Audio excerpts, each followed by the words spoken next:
Hey, hey, hey! What's going on, everyone? Welcome to the Child of Mecha live stream. I am your host, Tim, the one and only Child of Mecha. Hi! So begins another week, you guys. Yeah. So we're here. Things are good. Things are good. Anyway, rocking the Light of Wolf shirt tonight. God of Death. What's up with that? Hey! Greek Nakos. With the sub. Thank you, buddy. Appreciate that. Even though Twitch will be a thing of the past soonish. Probably July. Yeah. So, for those of you that don't know, we're going strictly YouTube. Strictly YouTube. Come July or so. Yeah. Whenever the restream account expires. So it'll just be easier that way. You know, just easier. I don't know. I might keep Twitch now that I think about it. I don't know. We'll Greek knock it. Don't do that. Don't cry in the chat. Come on. Charles. Anyway. So I think about it. I don't know. Because going to Twitch and, streaming on Twitch and YouTube simultaneously is actually free. It's the Facebook that costs money, And nobody watches on Facebook. Literally nobody. So it's not worth it. It's not worth it. Anywho. All right. Lots of stuff to cover tonight. So let's get into it. Yes. If you are interested in any of the tools and materials that we're going to be working with here tonight, Manny with the sub. Thank you, brother. What is this, sub night? I'll take a chicken parm. Anyway, so if you're interested in any of the tools and materials that we're going to be working with here tonight, there's a Amazon link below in the description. That side, if you're not watching on Facebook, or if you are, doesn't matter. I do get a bit of a commission based off the stuff that you buy, but it does not increase the cost for you. It goes to support the stream. Lots of cool stuff in there. Like I said, tools and materials. Gear for now, it's updated photography and streaming. Yeah. And also books for inspiration. So go load up on that stuff. Go take a looky look. We're going to be talking a little bit tonight about the little RGB light that I posted about earlier. Because the thing is really cool. Really, really cool. You can do a lot of cool effects and stuff with it. And we'll take a look at that. Ooh! Logosaurus with the sponsor. Does that mean Patreon? I don't know. I've not seen that one. Sponsor. Interesting. Alright. I'm going to have to find out what that means. I have never seen that before. Pretty cool. Hey. Logosaurus, thank you for whatever that was. Anyway. So go check out the Amazon link, yeah? If you're interested in picking up one of these awesome Light of Wolf shirts with the GM Sniper 2 designation on the sleeve, go hit up www.childofmecha.com, hit the store button up at the top. You'll find this shirt, many more. This is part of the Ace Pilot series. There's a ton of them. I think there's like 22 Ace Pilot shirts on the store right now. You'll also find the Mecha Decal insignia shirts on there. You'll find hats and also prints of my work. So go take a look and see if you like anything. Yeah. Let's see, what else? And if you really want to show your support for what we do here, go check out the Child of Mecha Patreon. A lot of cool stuff going on over there. We've got hangouts, we've got giveaways, we've got posts from me. obviously. You know, like expanded posts, pictures, and stuff like that. Full breakdowns of techniques and things that I do on a, you know, semi-regular basis. And so go take a look if you are able to do so, if you have the means to do so, and if you have the inclination to do so. It would really mean a lot. Help support. Yeah. All right. So with that being said, oh shit, what am I'm spaced tonight. I don't know why. If you're interested in kits, tools, paints, accessories, Mecha Decals, sheets 1, 2, and 3, those are all of them available now, ready to ship right down yonder here at our good friends USA Gundam Store. Adam and the fine crew down there will definitely have what you need. Yeah. So, let's see. We're gonna talk a little bit, and then we're gonna take a look at the Quel, because that's construction on the Quel is done. Yeah. Construction on the Quel is done. So we're gonna do some cleanup, some breakdown. Probably I still need to glue together some of the inner frame pieces, because I didn't want to glue those together initially. In my opinion, it's just a bad idea, because if you need to break the thing down even more, why glue it straight out of the gate? You know what I mean? It's just not a good idea. So I saved that glue up for last. And that's what, you know, we can try to accomplish tonight. But, like I said, we need to talk about a couple things before we get into that. Yeah? So over the weekend, I don't know if you guys had seen the post or the YouTube announcement, but I am lucky enough to be one of the 6 judges in the Otaku ME online competition, their Builders Cup. It's online this year, so unfortunately, it's not, you know, you don't get to go there, unfortunately, which is awesome. But it's the cool thing is that it's open worldwide, so no matter where you are in the world, you can compete in the Builders Cup, their competition, right? And what's awesome is because you not only can enter Gunpla, there's a Gunpla category, there's also a sci-fi category, and then there's also your more traditional models too. Tanks and armor, planes, ships, autos, everything. And we've got some obviously really amazing judges. I am humbled, and honestly, I kind of felt like a small fish in a big pond, right? You've got let's see, what was it for the traditional models. You've got Mig Jimenez, and then Takashi Sagawa, who I was lucky enough to meet last year when I went over there in January of last year before everything went to hell. So those two are going to be judging the traditional models, and then you've got Luca Zampriello, Calamity, and then you've got Naoki Satao. Judging the sci-fi / Gunpla category. And then, or no, wait, was it? No, it's Luca. No, I'm sorry. It's Luca and Ide version Ed, for those of you guys that don't know.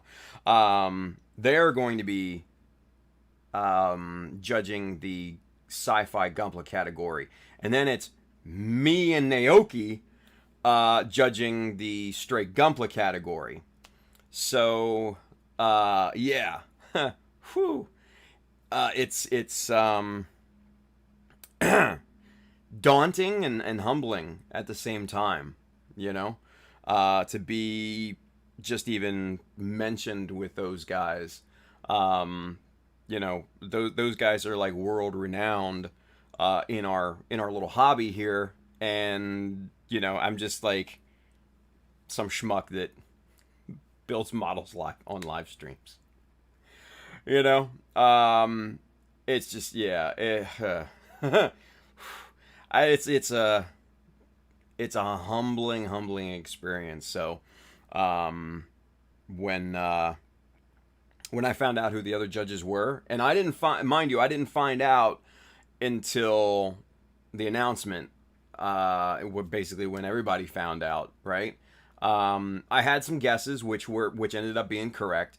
Just I could tell from the silhouettes. So I figured Mig, and I figured Naoki, and I figured Ide. But then Luca and Takashi Sagawa, I just didn't. I couldn't tell by their silhouettes, who they were, right? So finding out, all of that, and then finding out how the breakdown happens, which I didn't. I don't think anybody knew. To be basically paired up with Naoki. Huh. Whew. Tall order. Tall order.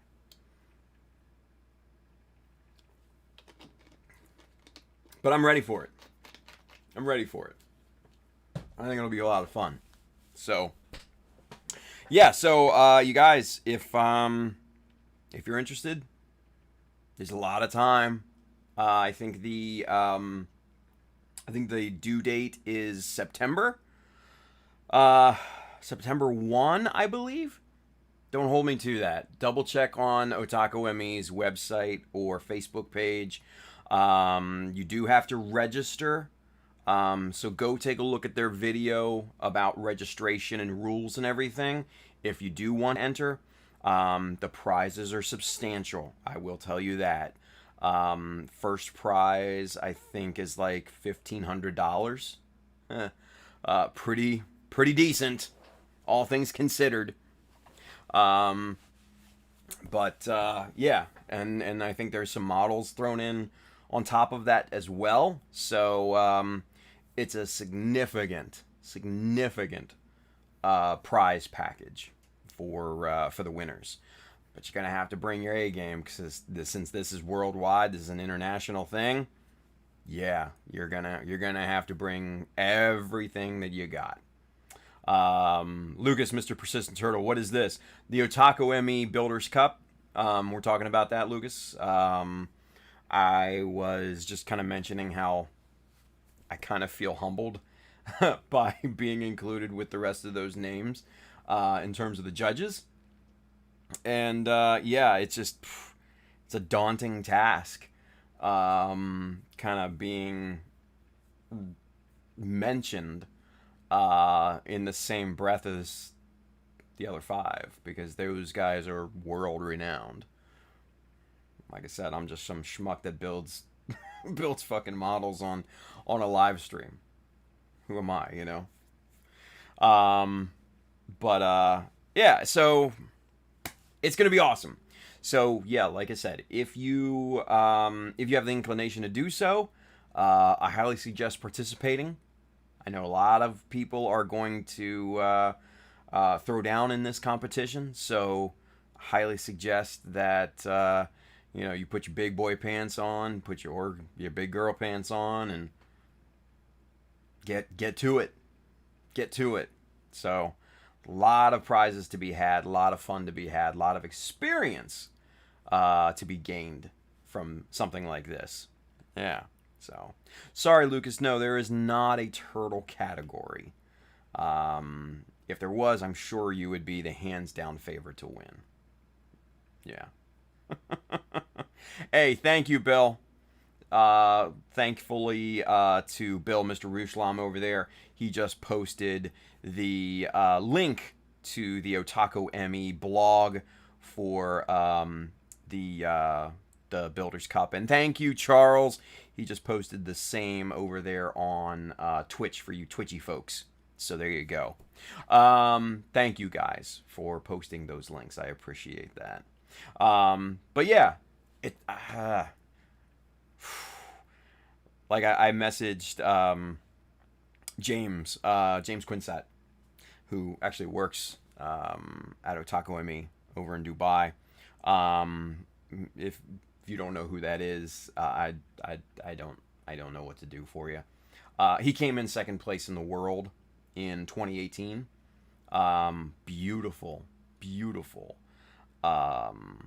diorama and all that stuff. So yeah, really, really good. But I messaged him after the announcement, and I was just like, dude, I feel like a little fish in a very big pond. And luckily he responded back. He's like, no, dude, you're a shark. Don't worry about it. So made me feel better. When you have like the second, second in the world in 2018 tell you that, when the highest you've ever placed in GBWC was 7th. So it felt pretty good to be regarded in that way. So yeah, still humbling though. Still very humbling. Yeah, still very humbling. So, all right, guys. So yeah, so go join. Go sign up for Otaku ME's Builders Cup worldwide. So it'll be fun time. Yeah. Anywho, all right. So moving on. I do want to talk to you guys and show you some things that you can do with this little light. This is the Ulanzi.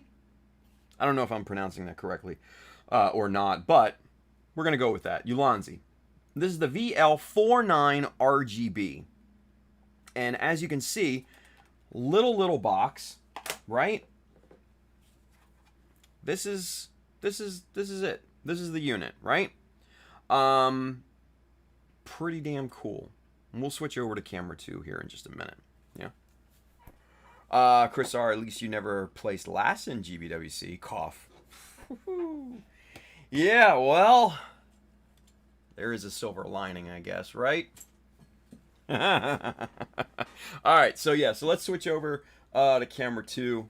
Here we go. And so yeah, so this is the little light. This is awesome.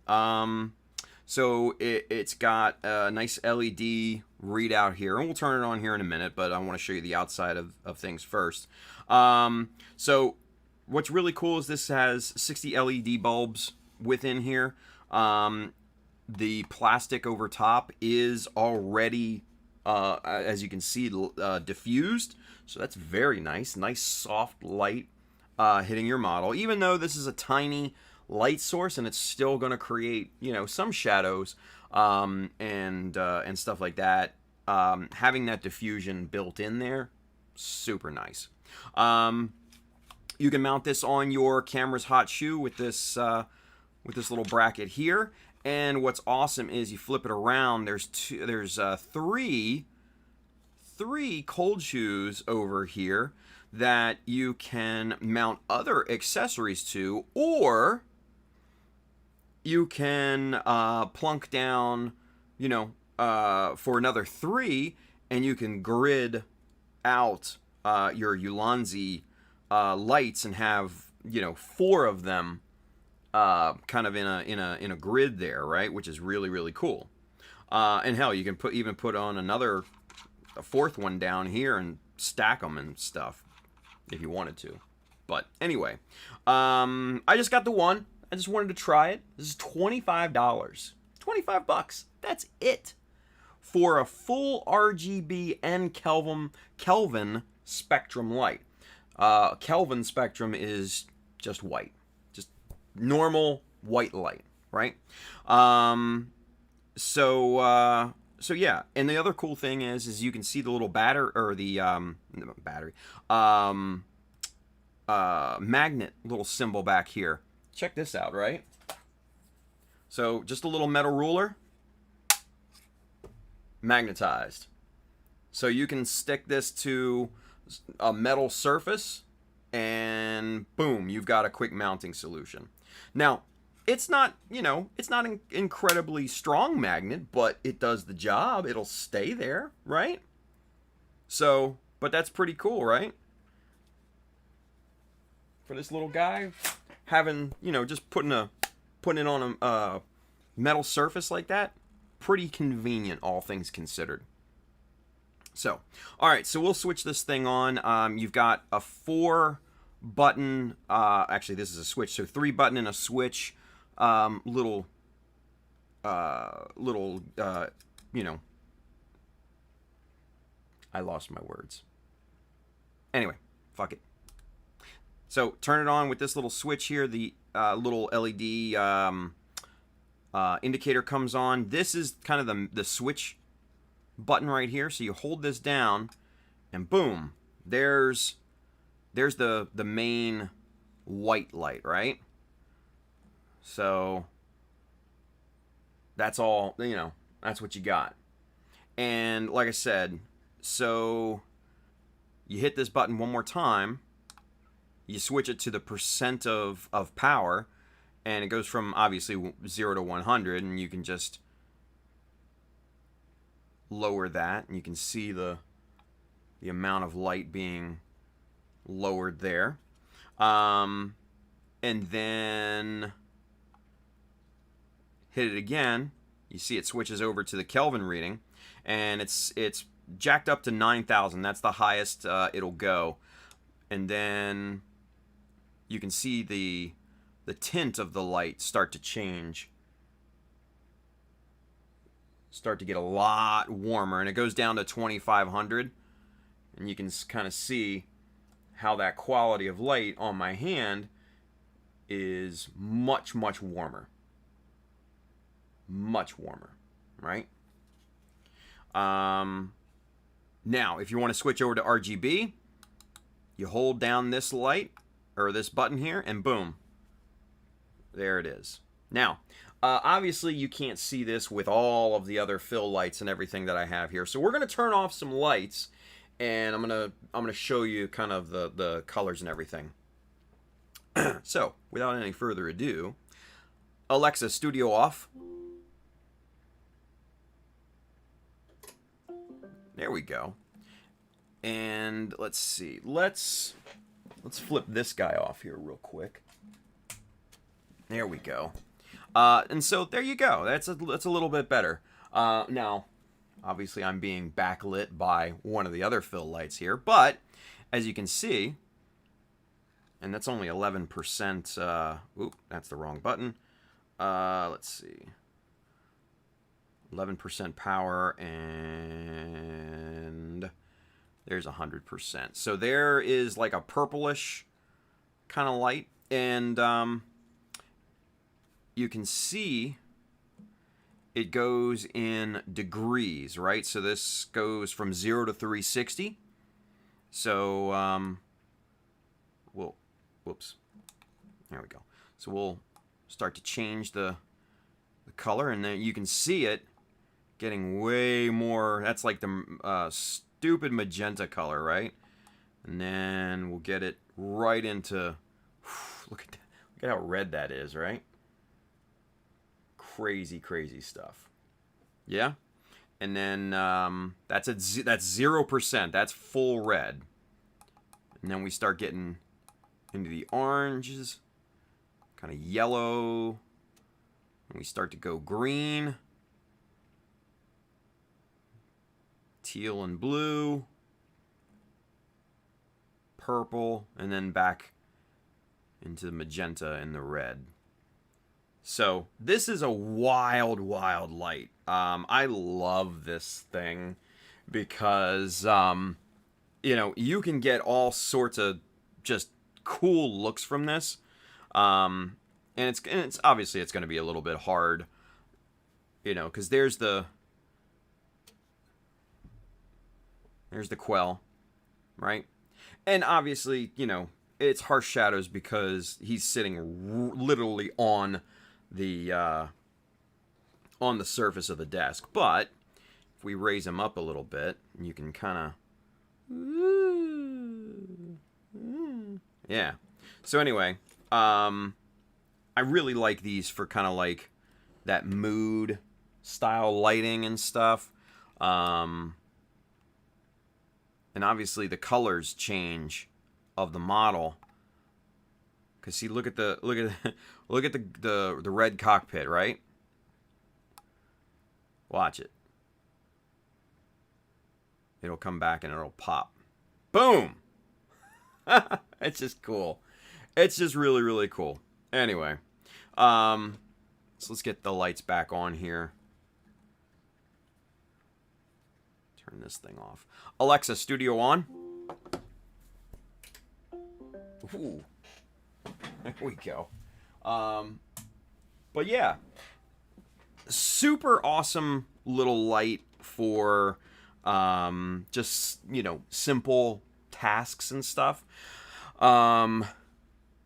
You know, this isn't obviously going to be a main light or anything like that, but if you want to have just some auxiliary light, you know, just some like little fill lights or something like that,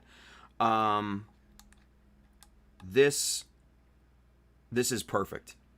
And at $25, you can't beat it, honestly. Uh-oh, Edwin RSA. Oh, Tim, got a new toy today. Really? Well, I do have to remind you, Edwin, that this is a family show. So keep it PG. But yeah, so just for fill light, so there's just, you know, there's the Quel with the Ulanzi, just kind of held at, you know, forearm distance. And then you take it away and see how those shadows come back and everything.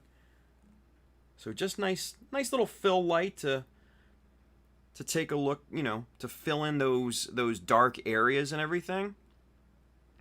It's a great little light, you guys. It's a great little light.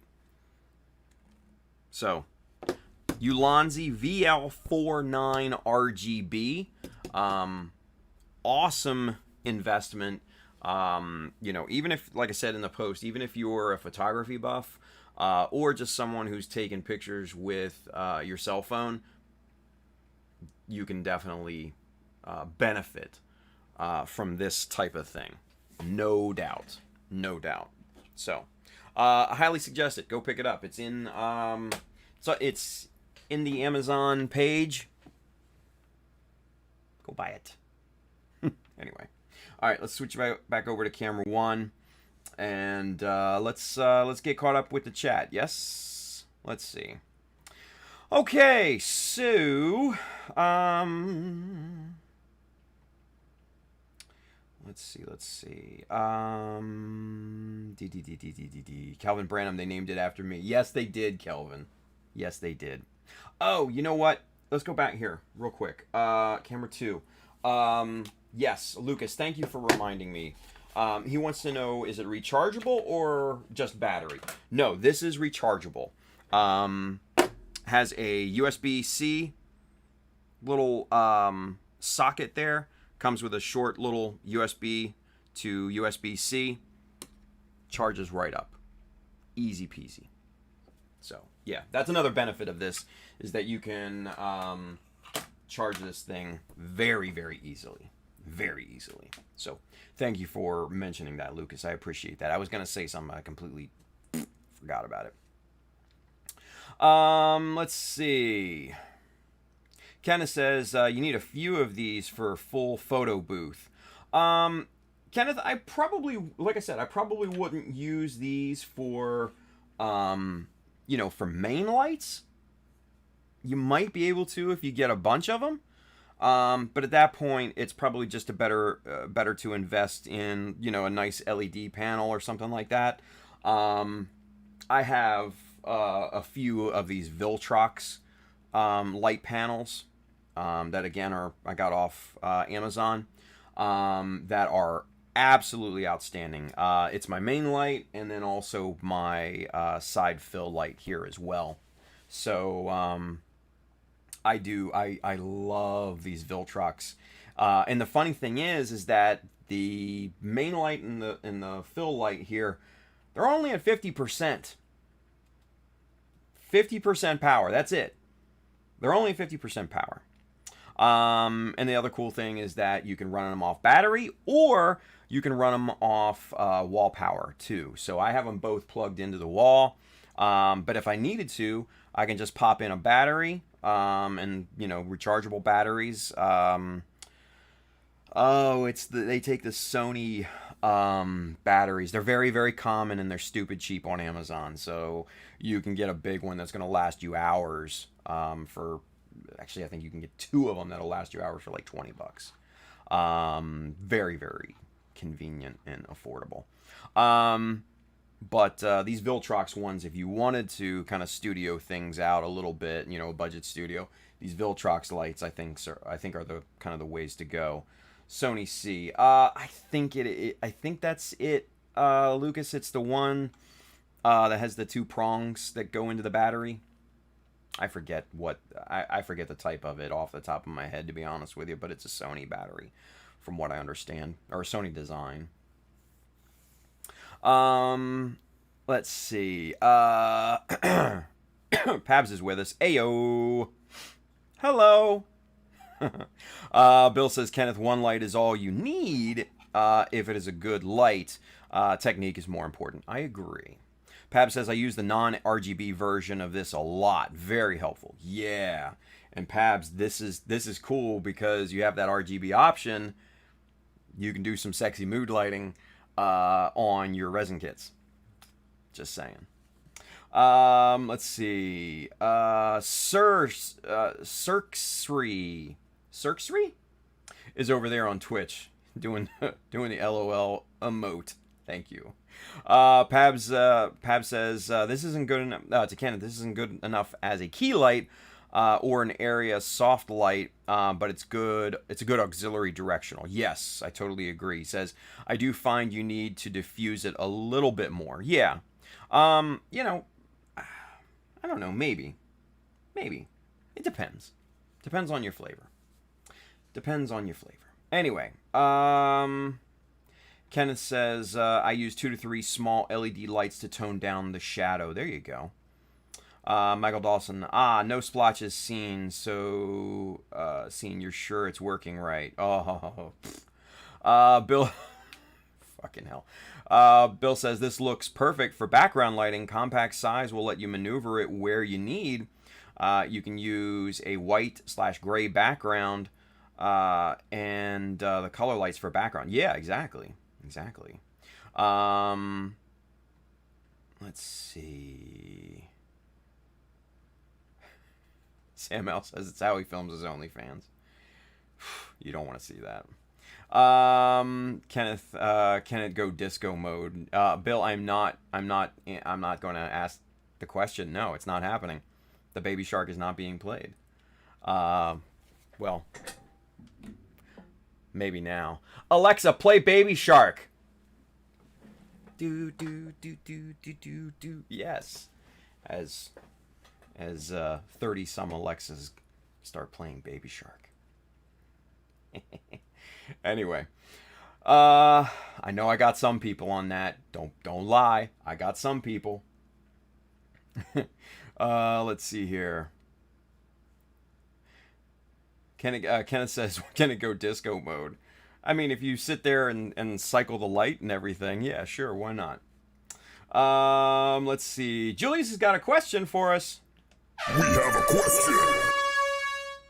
He says, Tim, any chance you can do a tutorial video using it to show off its effects? I'm already 3 steps ahead of you, Julius. It's added to the very long list of very long list of videos that I need to make. Yes. Let's see. Bill says, how well does it work as a backlight with phosphorescent paints?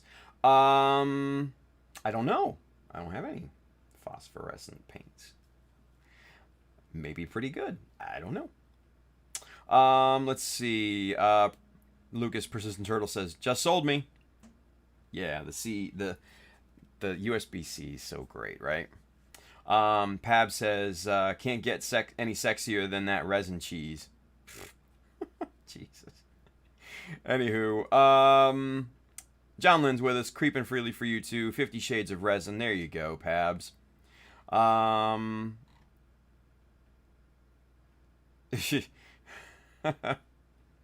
Charles Dodge, and that's just one of the many reasons that I don't own voice activated devices of any kind. They're so much fun, and they're good and they're useful. Like you can do what are called routines, like multi-behavioral routines, and like I'll tell, we call it a-hole, because we don't want to set it off, right? So we tell the a-hole. I know, funny. We tell the a-hole, hey a-hole, I'm going to bed. And what it'll do is it'll turn off all the lights in the house and then turn on the lights in my bedroom. It's great. It's great. And then I've got one just above the bed, and I'll say, a-hole, good night. And my lights will go off. The volume will turn down to like, 2 or 3, something like that. It's, perfect. It's perfect. Anyway. Let's see. Michael Dawson says, joke's on you. I don't have any Alexa. It's okay. Creeping freely for you too, Miss John Lynn. She says, question, can Tim sing us to sleep? Trust me, my singing will not put you to sleep. If anything, it will make you very, very angry. Let's see. Pab says it isn't a UV light. It shouldn't work. Yeah. DT Warrior is with us. What's going on? He says, up, Tim, are your studio lights on your Amazon store? They are. Yes. Yes, they are. All the lights that I use are on the Amazon page. Yes. Including this little gem, this awesome little Ulanzi guy. And then the Viltrox LED panels are on there as well. So now, mind you, the Viltrox are they're Kelvin spectrum, so they're just white lights. This little guy is RGB, which is kind of cool. Anyway, Charles Dodge says, former intelligence NCO. Nope, no way, no how, not gonna happen. Fair enough. John Lynn says, I don't need a robot knowing my schedule. Some Skynet bullshit. I mean, I don't put my schedule on the a-hole. I keep it on my phone. So, if you keep your schedule on your phone, I mean, is there a big difference? Just saying.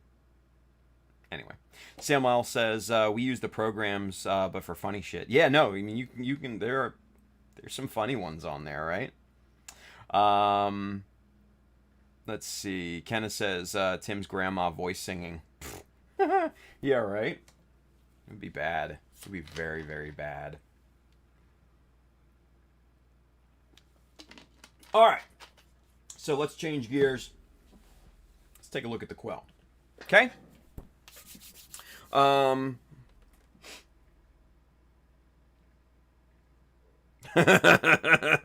Bill says, you really want to piss someone off? Call them and ask to be put on speaker for your discussion. Then say, Alexa, play Baby Shark. Oh, the anger. Oh, man. Oh, if my sister only had some Alexas, right? Persistent Turtle Lucas says, Tim tells everyone's a-hole to buy Mecha Decals. Yeah, right. Alexa, buy Mecha Decals. Oh. DT Warrior says, I was looking for some of your scribing tools on your store, but couldn't find them. I don't remember their names, but it was a green color. Oh, okay, so some of the tools are specialty tools, DT. So these guys right here, is that what you're talking about, or are you talking about this guy? Because let's see, this guy is a BMC chisel, right? This one is going to be very, very tough to find anywhere right now because of supply and demand and the way things are going over in Japan. It's very tough to find BMC chisels. These guys, these little gems, these are scribing jigs. The first ones. Okay, cool. So these are actually made by our good friend, Mr. Colin Craig, better known as Hi Craig over here on YouTube. And I don't know if Colin's watching or not. But you can buy these. You can buy these on his website. Bill, is there any way you can post Colin's website in there for DT Warrior? Yeah, there you go, Paz. Yeah, throw up the link. There you go. But you've got just normal straight shot ones, and then you've got these blue ones, which are 45 degree style, and they come in both orientations for both sides, and it's awesome. So you can get all these and more on Colin's website, which Bill just posted the link to. Very, very useful. Very useful. Yeah. Awesome, Bill. Thank you, buddy. Thank you. And inexpensive for what they are as well. And Colin's just a great guy. So even though he stole my idea, that's fine. I'm proud of him. Nah, it's all good. I fuck with him. I love to fuck with him. Always creeping in the stream. There he is, Colin. What's going on, buddy? Hopefully we made you a sale. Charles for the Twitch link to scribing jigs. Thank you, Charles. I appreciate you, bro. Very good. Very good. Colin, always creeping in the stream. There you go. There you go. Pab says he had the Pab's Purple for a while. Yeah, and I'd love for him to make some Black Mecha Army ones, but I don't know. Anywho, let's see. Brandon's with us. What's going on, B? I had my phone on the counter by my a-hole. Went to unload the car, came back to Baby Shark playing, and a kid that heard it and woke up. Oh, sorry, dude. Whoops. Sorry, Brandon. My bad, dude. Calvin says, stop it with the a-hole crap. Dude, we will. We will. Yeah. Black, you mean OD green? I don't know. I think black is better for the Mecha Army. Because, you look at the Mecha Army page, or group, I should say. Yeah, it's black. Yeah. Brandon says, all good. It freaked my wife out. LOL. Got a good laugh out of it. Nice. Nice. Well, we won't mess around with anybody's,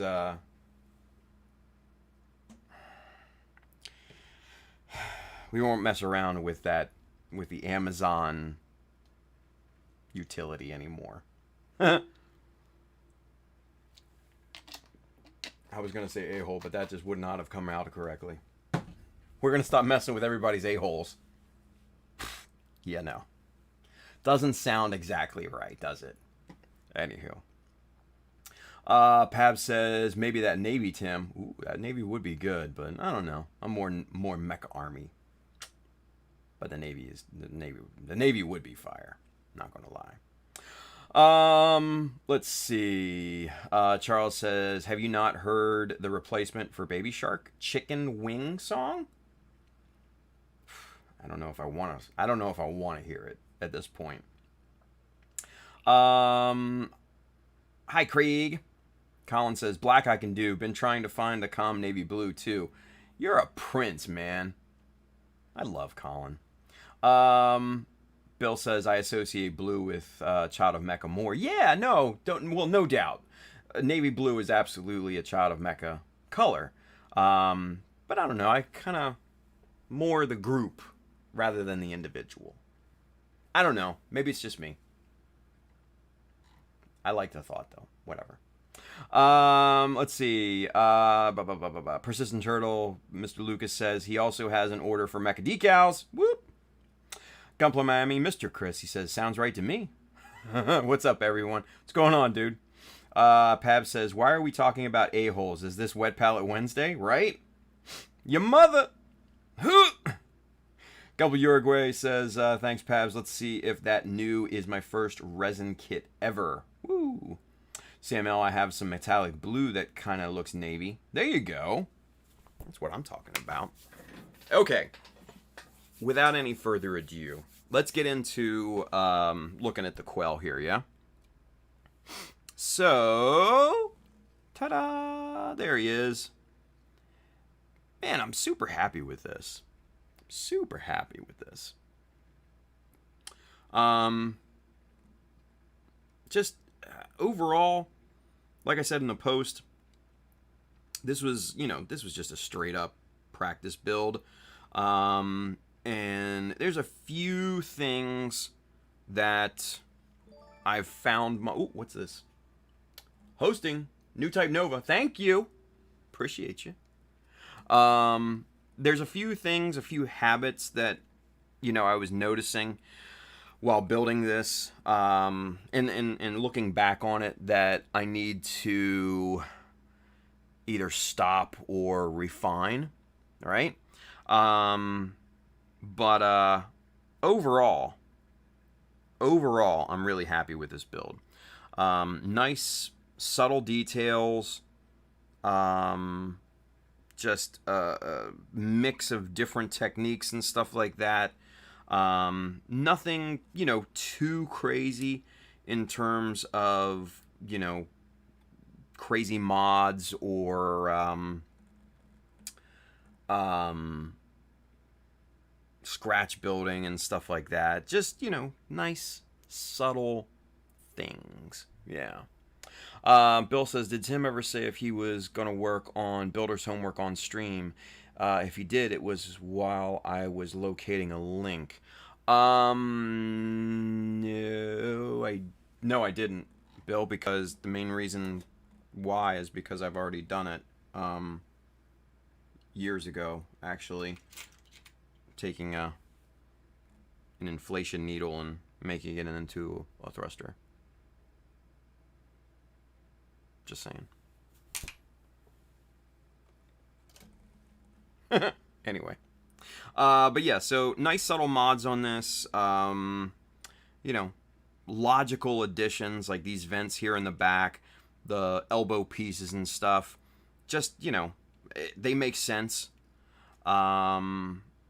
You've got the modified weapon there, with the modified hand and wrist, which I think came out really, really nice.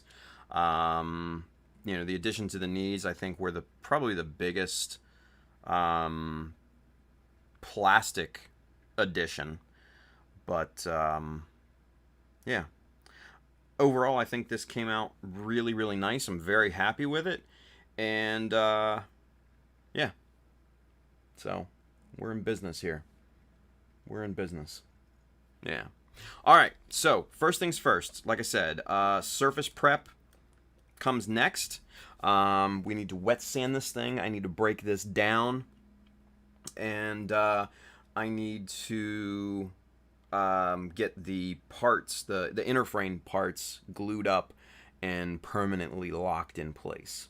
So that's what we're going to be working on, probably for the next hour or so. So, with that being said, let's get the breakdown, yeah?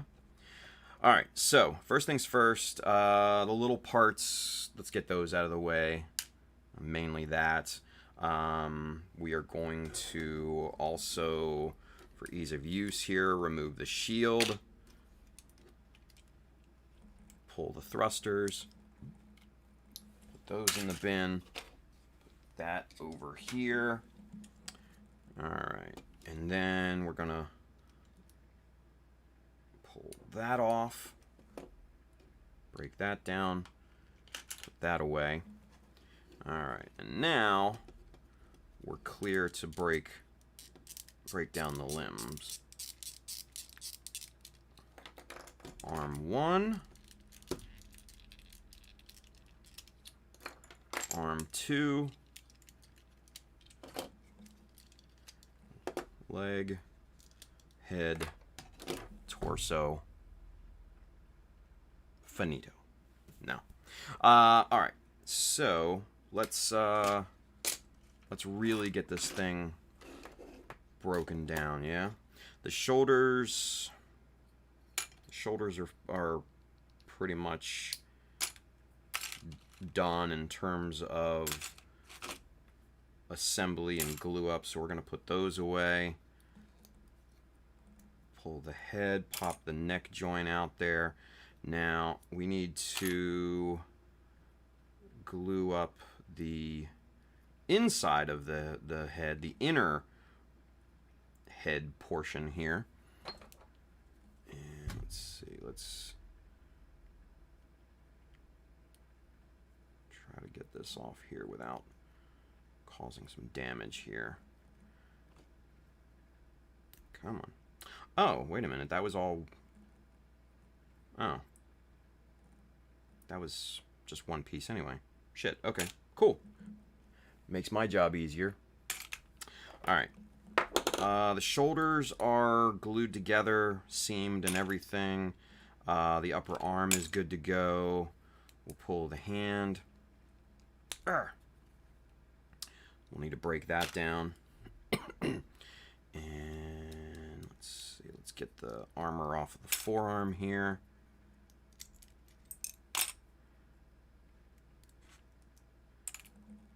Alright, so we're going to need to glue this guy together, so we'll put that off to the side. Do the same thing for the other arm here. Take off the shield connector. Take that off. All this.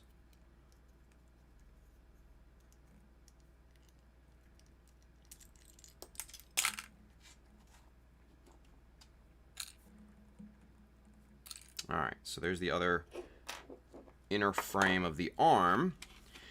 Alright, so let's work on this here.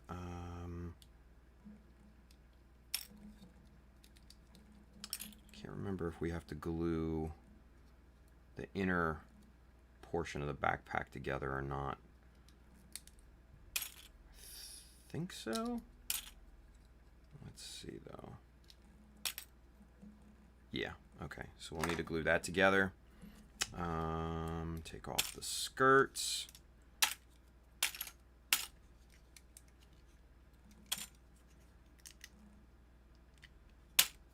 That there.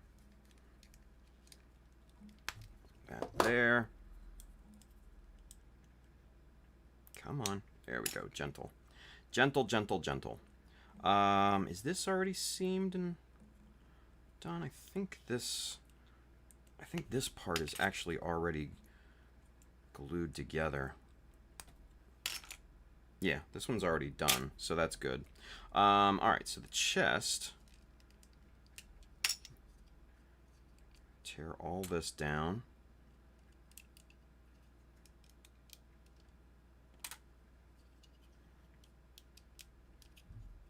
Oh. Let's get the torso pulled off here.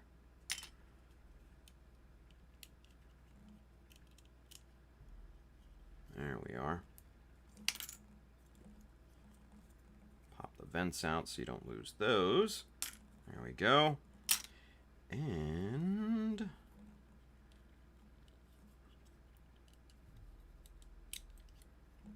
alright, so this is definitely not glued together yet, so we'll put that off to the side. Alright, now leg breakdown. This is the big one. Alright, so very carefully move the ankle armor. We can break that down here. Whoop. Greek Knockos with the 1600 bits. Charles, thank you, buddy. I appreciate you.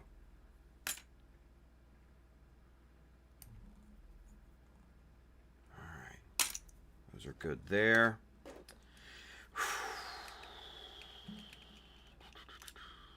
good. Whoop. Bin's getting full here, you guys. Bin is getting full. All right.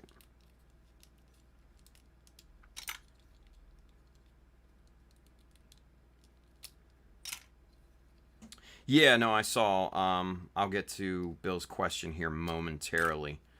Just want to try to get the leg and feet broken down here on this guy.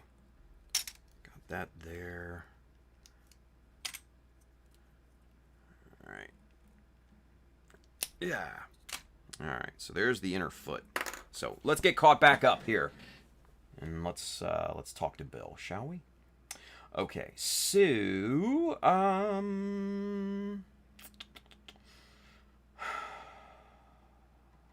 Brandon says, I am on a purchasing freeze for a while. This darn move drained me, lol, but when I can, I'm going to pick up all the new Mecha Decals. Hey.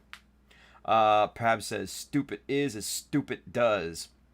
Bill says, did Tim ever say, oh yeah, we already talked about Builder's homework. Let's see. Snapped peg in 3, 2, 1. Nope. Charles Dodge. Actually, with the new armor weapons add-ons for 30-minute mission kits, I'd be interested to see Tim's take on customizing one. They look interesting. They're a little small for my personal preference because you guys know me. I like 100 master grades and stuff like that. I don't know. Bill, here's his question. We have a question. He says, I have never resin cast anything. Should I break the thruster into 2 parts, inner part and housing, for casting, or would it be better as one piece?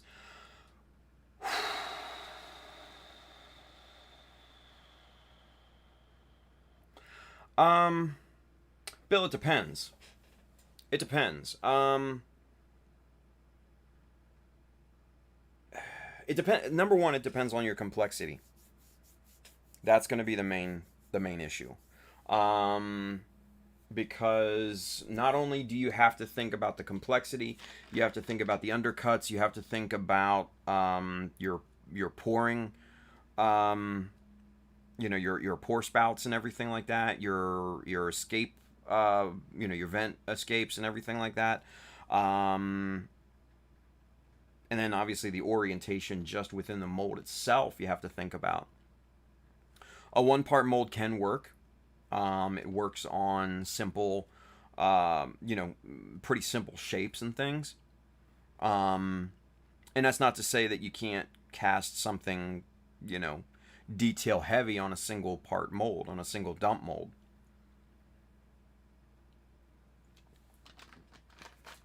But the other thing you have to think about is with a 2-part mold is where do you orient that seam line?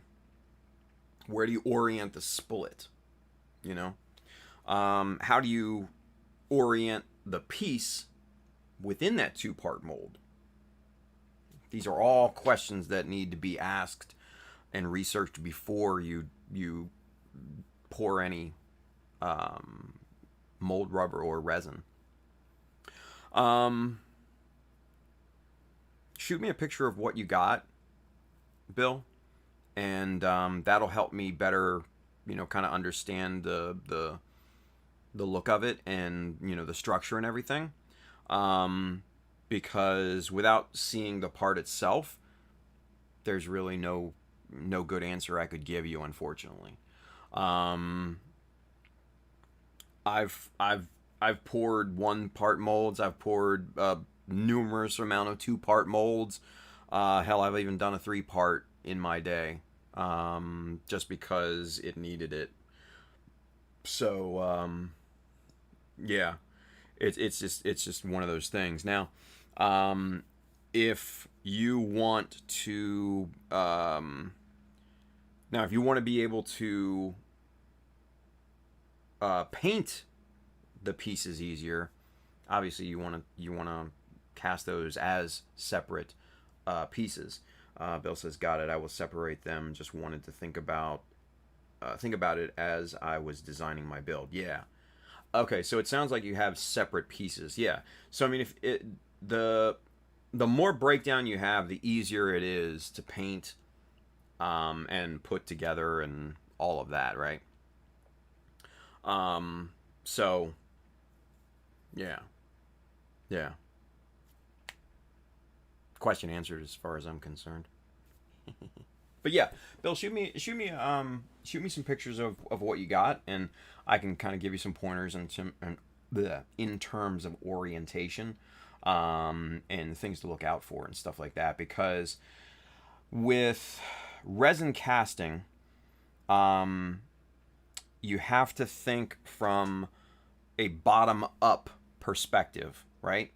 And how you have to think about how water flows.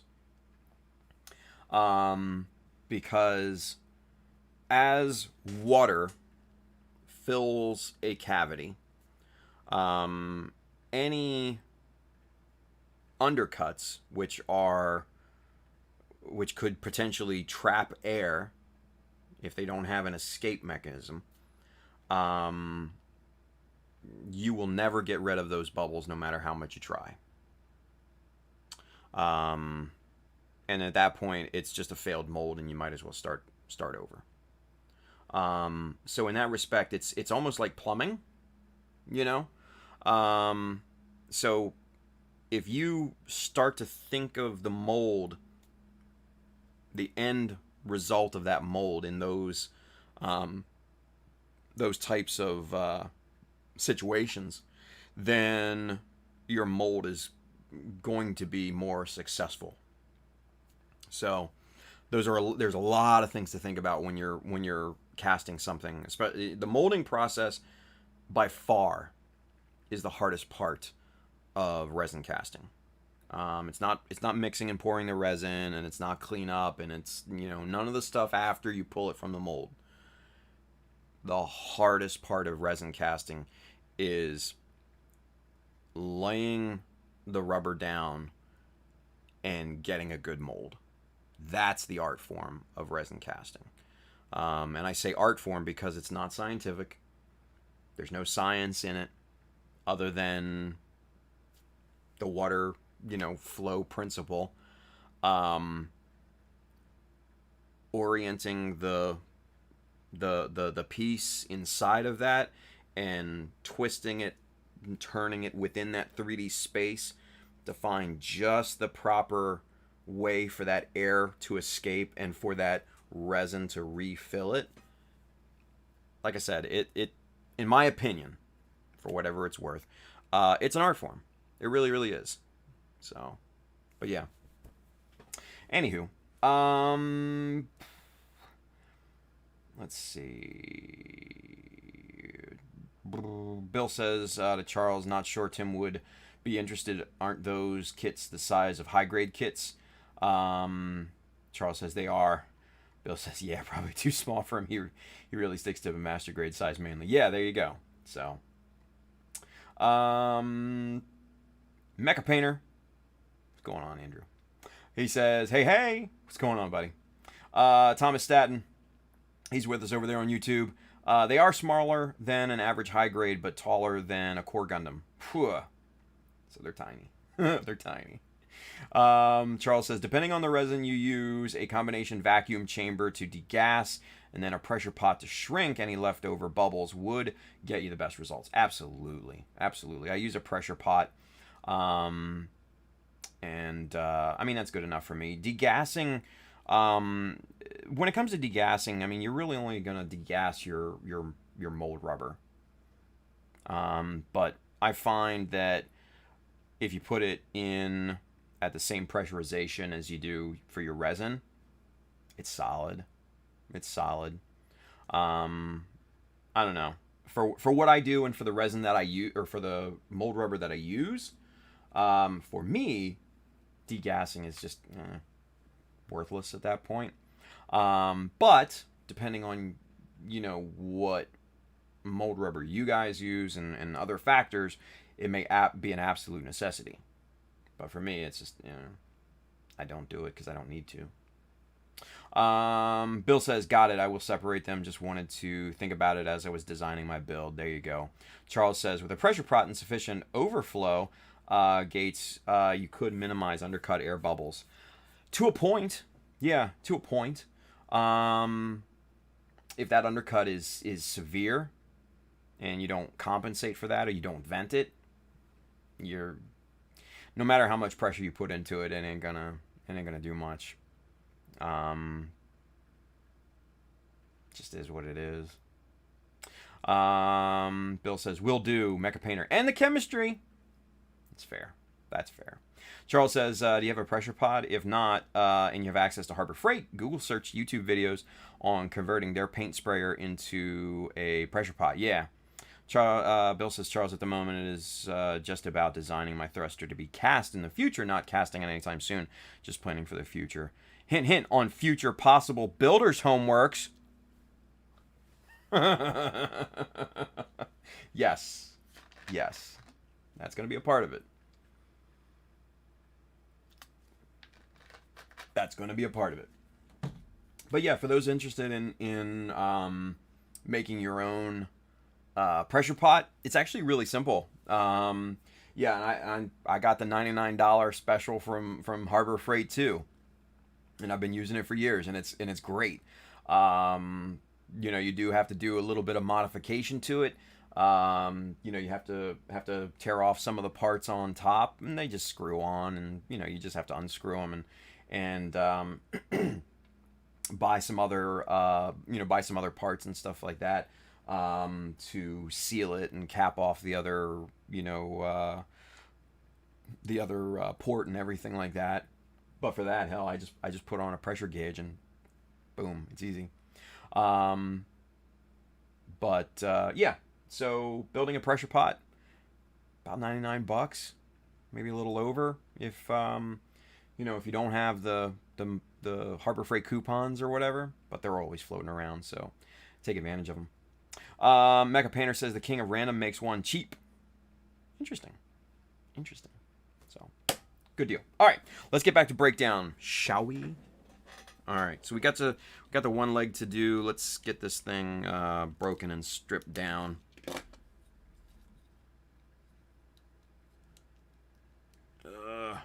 This is the one part that always freaks me out, because you have to pull it apart and sandwich it back onto the foot, and I don't like the design. I don't like that design at all.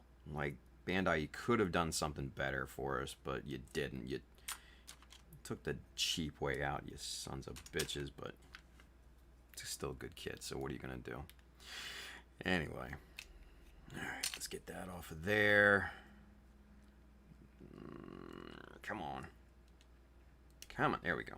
Get the heel off of there, and then this thing. Why not use a polycap, fucker? There we go. I hate that snap-in deal there that they have. It's just very, I don't know, very uncomfortable with trying to pull that thing apart. Even though, you know, I've taken measures to minimize the breakage possibilities, still kind of nerve-wracking. Anyway. Alright, so there's our outside armor pieces and stuff that we don't have to glue at this point. Here, the inner frame parts that we do have to glue. So, let's see. Let's take a look at a few things here, because some of these parts, like the piston bars here, we can glue back on at a later date. Let's see though, because I think, I'm trying to remember how this all went together.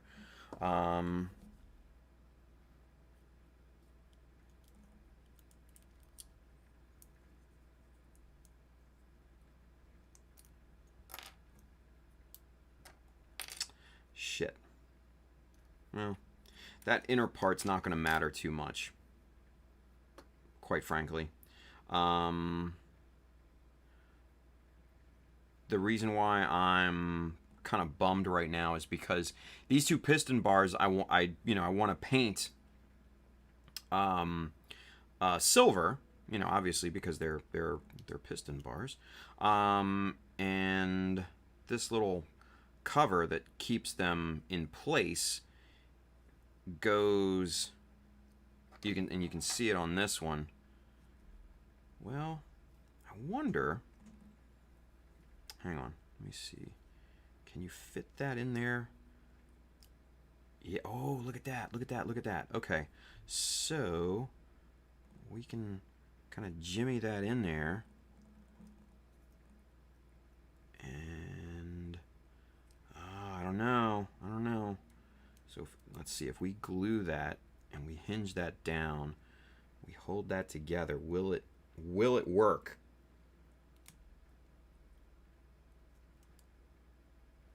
Yeah, I think it will. Hey, look at that. But is it worth it in the long run? I don't think so. I really don't think so. So we'll take it apart. We'll glue this part in terms of in final assembly, because it's just not, you don't see anything of the front part of this inner foot. You never see it. So it's like, why bother gluing it at this point, since we know we're going to paint these and we know we're going to glue this on in final assembly? What's the use? It doesn't make any sense at all. None. All right. Let's get this little container for these little guys here and that little cover. These guys can go in there as well. We'll keep this out. Oh, hey. Don's Wergo with a sponsor. I still don't know what that means. We've gotten 2 sponsors tonight, and I have no idea what that means. Let me check Patreon.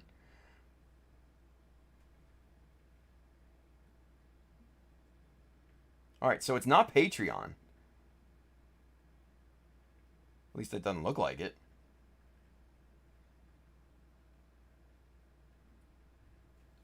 Or could it be maybe the membership, maybe the YouTube membership? Maybe. Don, put something in the YouTube chat. I want to see. I want to see. Do it now. Do it. Actually, let me open up the back end of YouTube here and see. Yeah, that's what I was thinking, Kenneth. The YouTube membership. And I guess the alerts are calling it a sponsorship, right? I don't know. It's weird. But that's the second one we got tonight. Oddmeister with the sponsor. See, I don't know what that is. What is it? What is that? Fuck. It's killing me right now.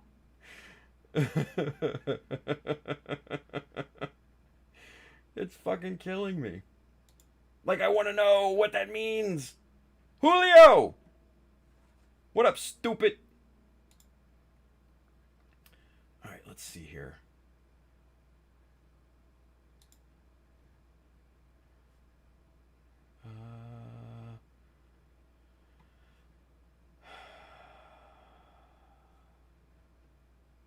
I don't know. I have no idea what that means. Huh.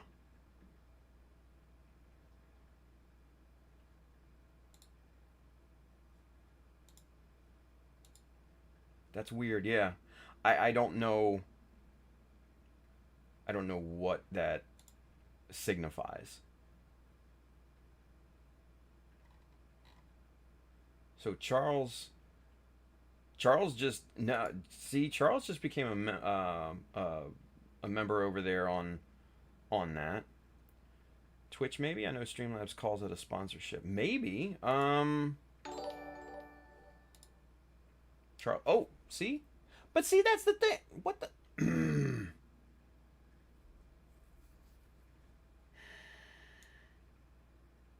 See, I maybe it's just a generic. Maybe it's a generic thing. Like a catch-all, you know? I don't know. I don't see anything on Twitch, you know, like a notification on Twitch or anything. That's so weird. Yeah, see, Charles, it was for you. Huh. Yeah, that's what I'm thinking, Bill. Bill says maybe Streamlabs puts all subscriptions under sponsorship. Maybe. I'm thinking it's like a catch-all. Kind of stupid, but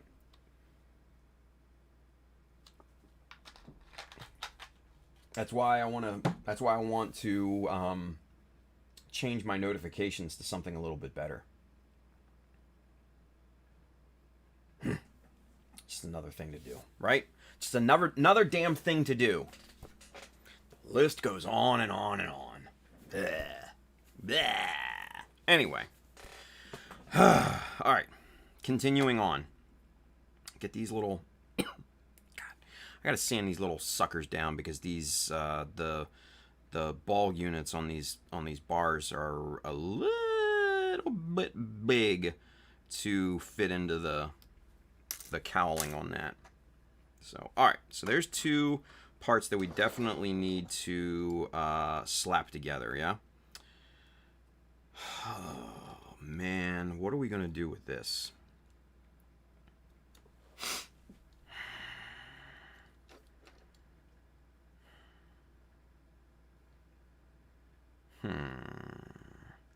So, okay. So, you guys, this is my conundrum here. The springs, right? Let me get you zoomed in so you can see what we're doing here. Bloop. There we go.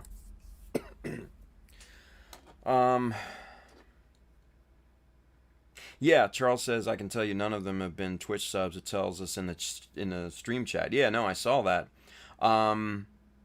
And the other weird thing is that we didn't see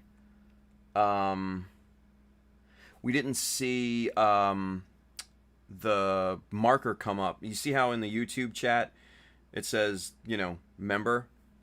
We didn't see that either. Do you remember? Oh, shit. You guys remember when Streamlabs repeated the... remember when Streamlabs that one night repeated the notifications? I wonder if that's what it's doing, but just on a slower night. I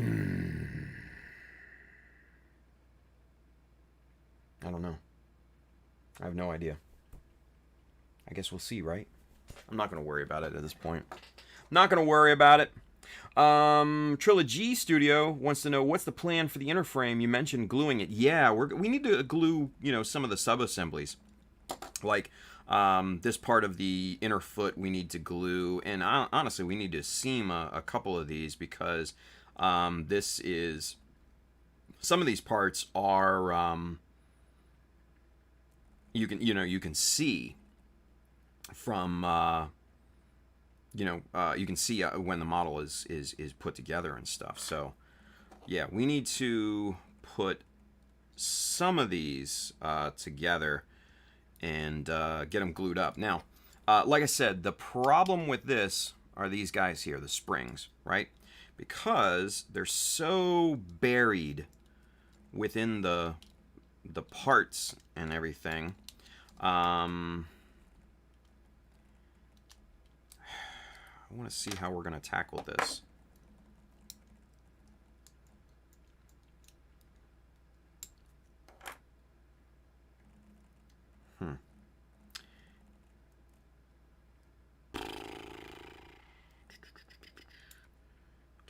part off of there, put that away. Alright, this little covering for these two guys, that can get put in the little container. We're not going to worry about those. I'm thinking... Alright, this definitely should get glued up. These two we're going to set off to the side here. Let's focus on this. This is going to be a more of the challenging side of things. Let's see what we can do with this.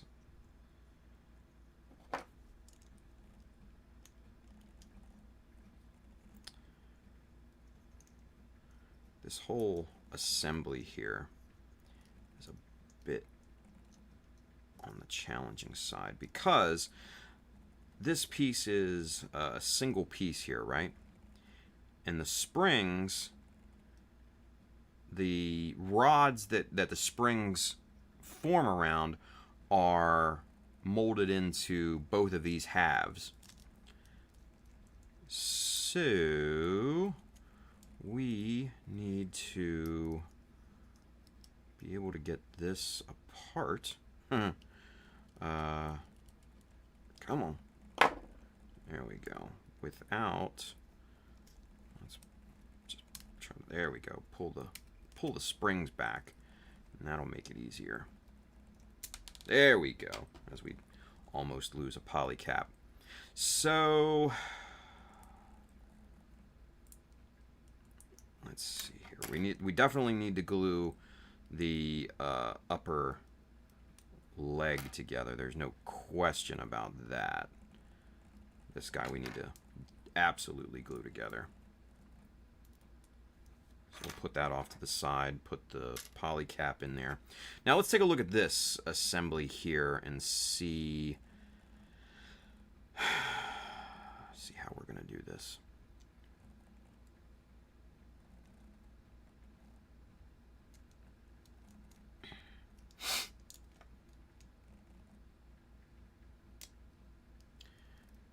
Alright, so is it possible to thread these on here? Not in the current situation because I can't pull that spring back, but if we cut the rod a little bit more, I think we'll be able to re-sleeve those springs on there during final assembly. Let's see. Yeah, if we cut maybe 2 millimeters off of here, let's give that a go and see what happens, yeah? So we're just cutting like I said, 2 millimeters off of that.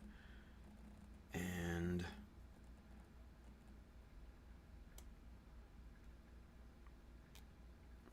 all right, so there's the spring.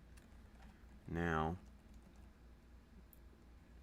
if we pop it back on here, see, now that adds a lot of clearance there, right? And then we sleeve that back, and then twist that around a bit.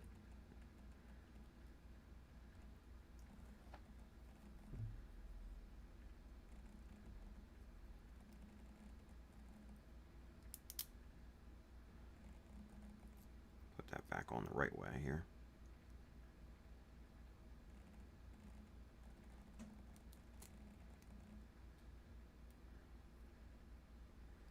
And that, yeah, see, that just clears it. And then we can go in here and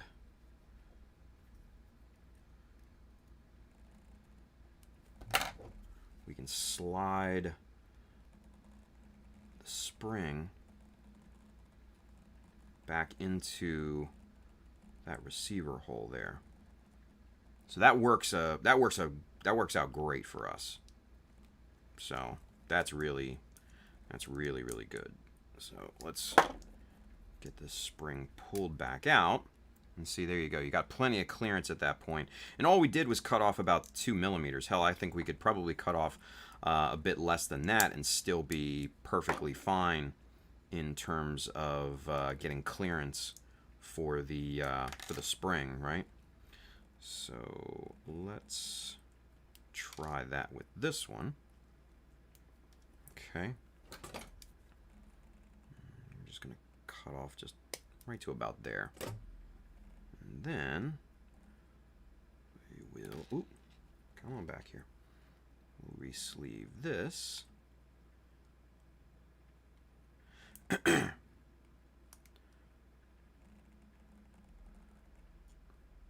Maybe. There we go. Just had to push it. All right. And yeah, so that gives us proper clearance to...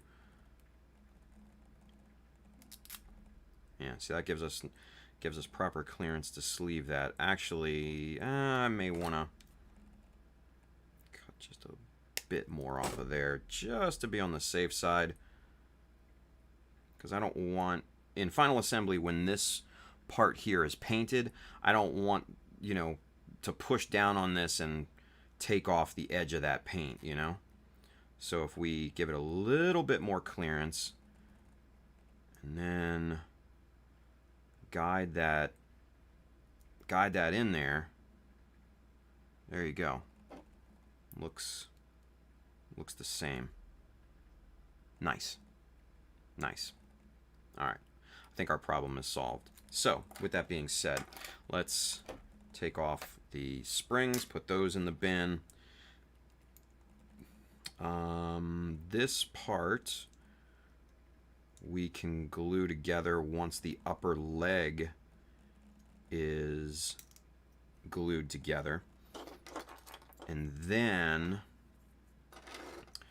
the lower leg portions need to be put together. And then I wonder... No. Okay. So... Oh, wait, I have it on backwards. Duh.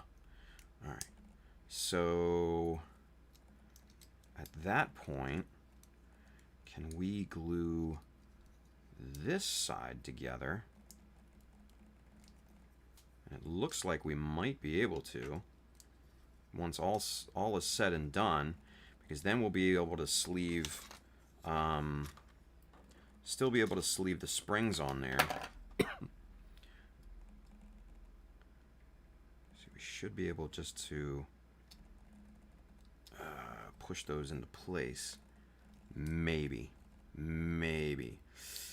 I don't know if I want to risk that or not, so we might hold off on that.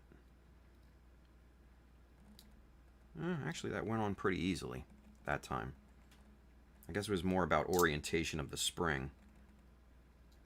Yeah, see, that actually went on pretty easily. So we could theoretically glue this entire leg assembly together. Eventually, I should say, glue it together. But it's going to take, you know, various steps to get that glued together. All right, I'm going to keep all that out. I think the backpack is pretty much straightforward in terms of glue up. I think this is going to be pretty simple because, let's see, if I remember correctly, what comes off here? Let's see. I know. That's where it is. This middle piece comes off. Just like that. And then these two parts go together like that. So yeah, so all of this can be glued together. This isn't a big deal. Nothing depending on movement or anything like that. So that's good to go. This as well should be good to go in terms of glue up. This is a single piece. This is a half piece, and then we clamshell this around the two. That's good, which means that's good. The other leg, let's get the ball, the pistons, and the cowl off and put that in there. So that leg is good. Now comes to the upper, the chest and everything. Let's see. What do we have with this? Let's break this thing down. It's been so long since I've broken these inner frame pieces down. It's like I hardly remember how this part goes together. Alright, shit, that's stupid simple. What about these arm pieces? Are there any two-part in here?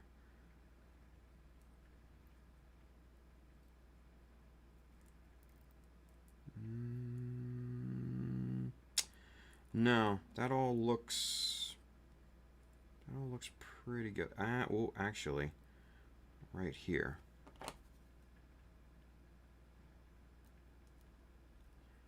Right there.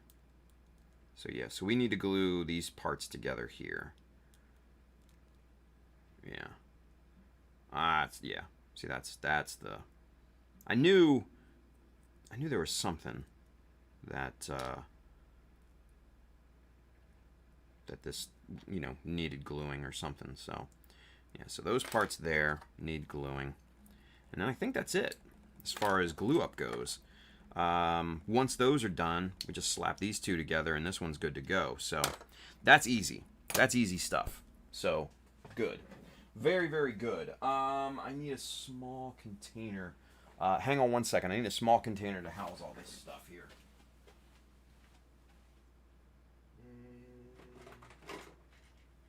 Here we go.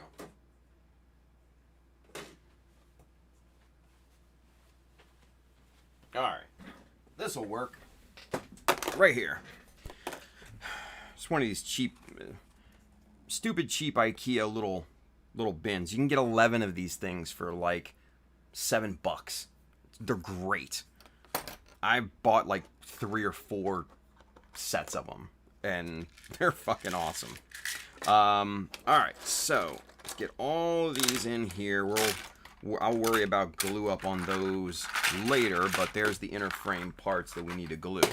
So, what I'm going to do next here is kind of show you some finishing technique here on these parts that we've modified, scribed, and all that good stuff. Okay, but first, let's get caught up with the chat.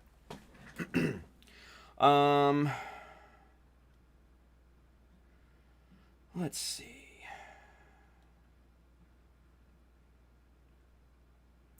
Bill says, same on YouTube, Charles, and you are the only one tonight that has popped up. Yeah, Charles says, must be Patreon then. See, I checked Patreon, right? Let me check it again, but there was nothing on there. Nothing new, and not from those, 2 guys.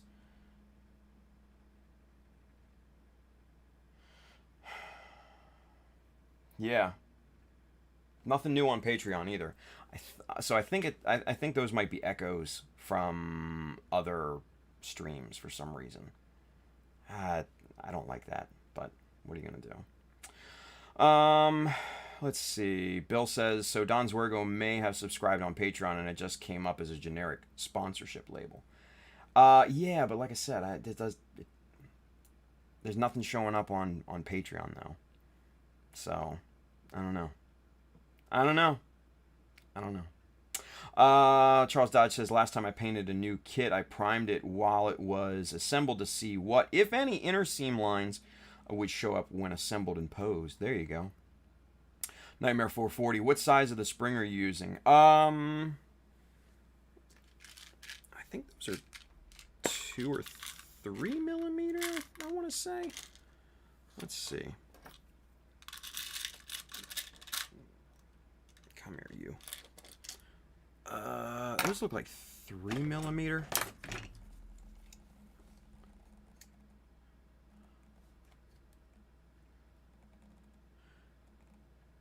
Yeah, those are 3 millimeter. 3 millimeter springs. Those are just wave, the Wave A springs. So simple stuff. All right.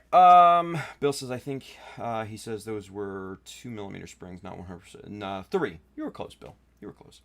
Brian Guy's with us over there on YouTube. He says, hi, everyone. What's going on, Brian? Charles says, hello, yeah, no, most lunch meats come in those cheap disposable bins, too. Yeah.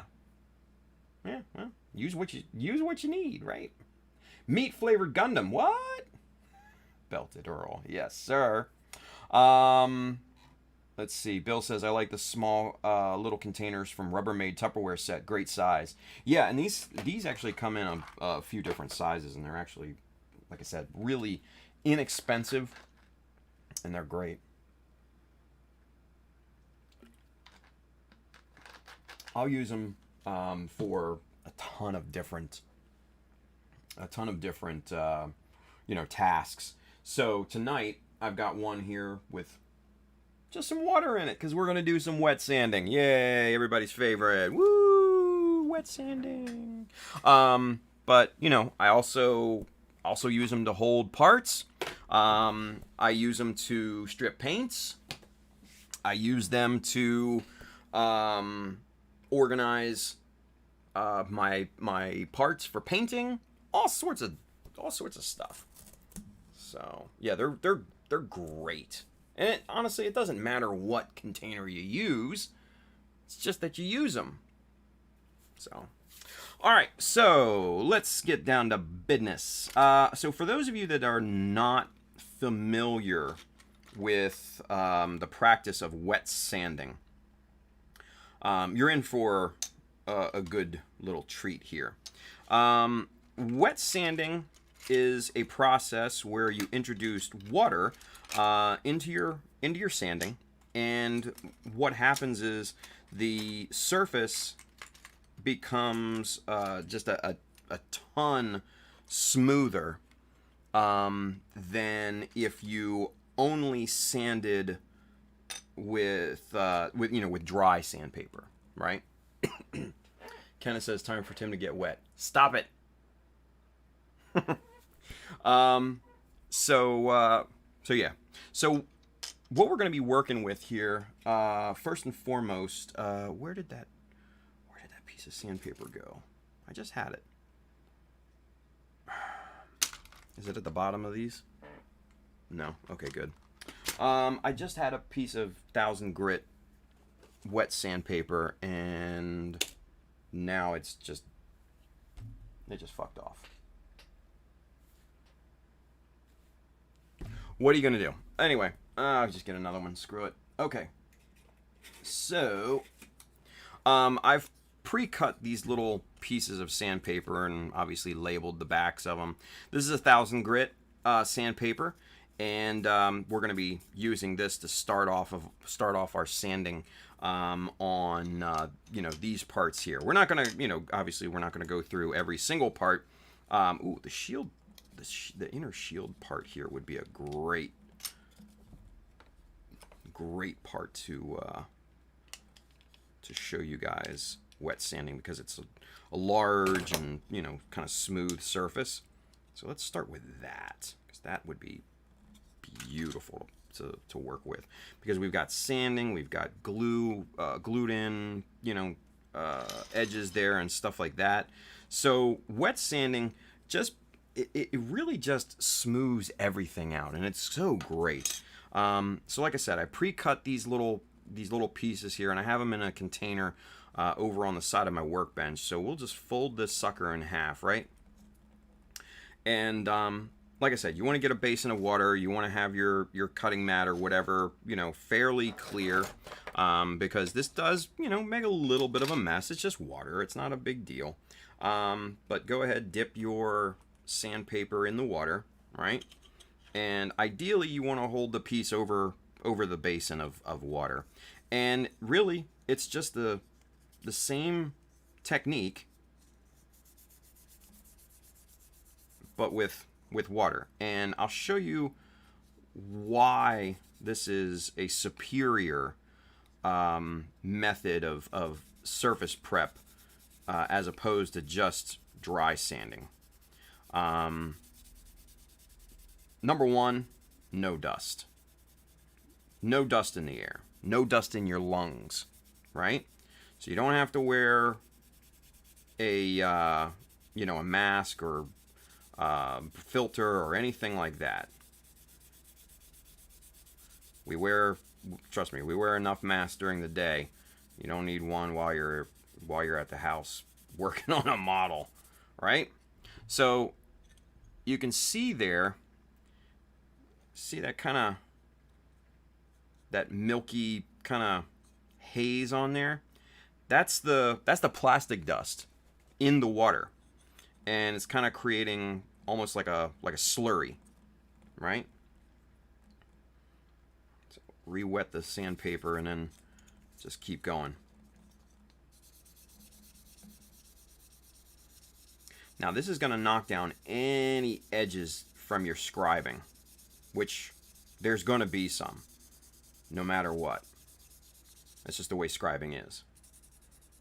It kicks up the plastic.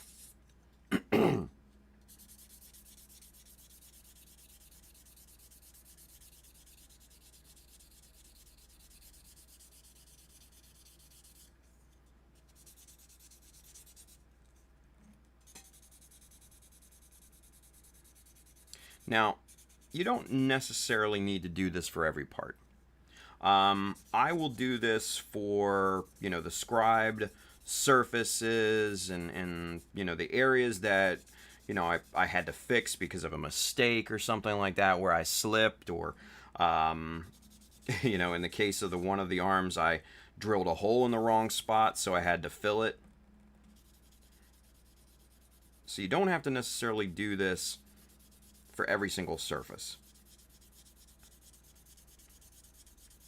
I just do it, like I said, on the surfaces that need it.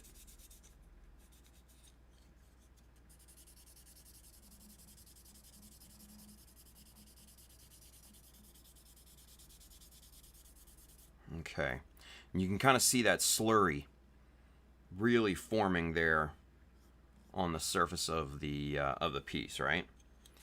This is going to be really, really smooth after the first pass, but we're not done with this this piece just yet. Oh yeah, that's already just stupid smooth. So let's get a paper towel and dry this off here, just so you can see what this looks like here. Let me just dry this off real quick.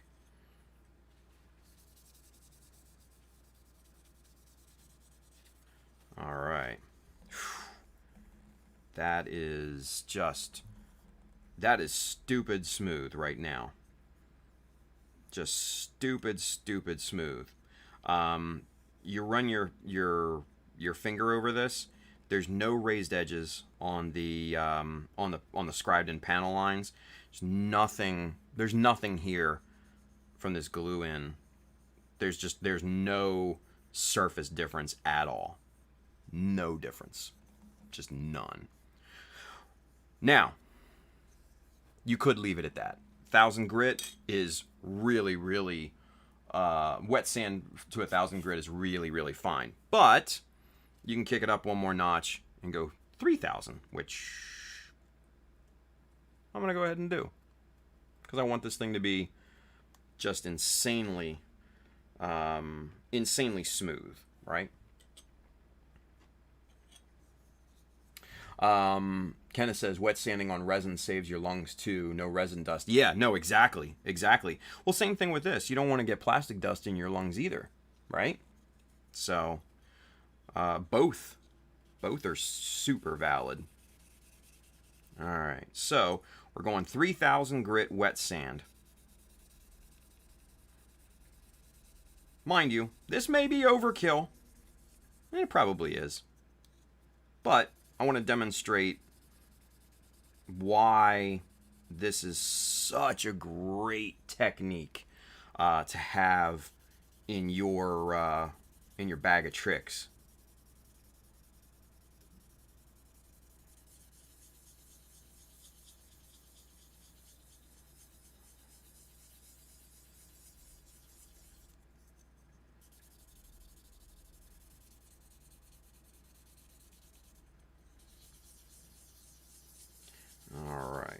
so I went ahead and went vertically up and down first, and now I'm going in a circular motion just to make sure I'm getting every little bit of surface on here. You want to change up your directions because you don't want to only sand in one direction. There we go. All right, so I can already tell that's going to be really, really smooth.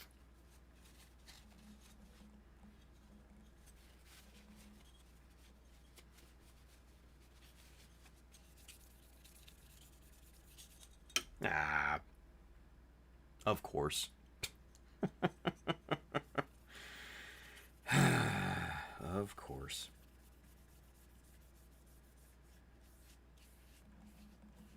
There we go.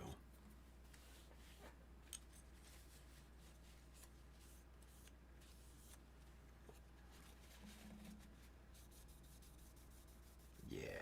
Oh, yeah. That's so nice.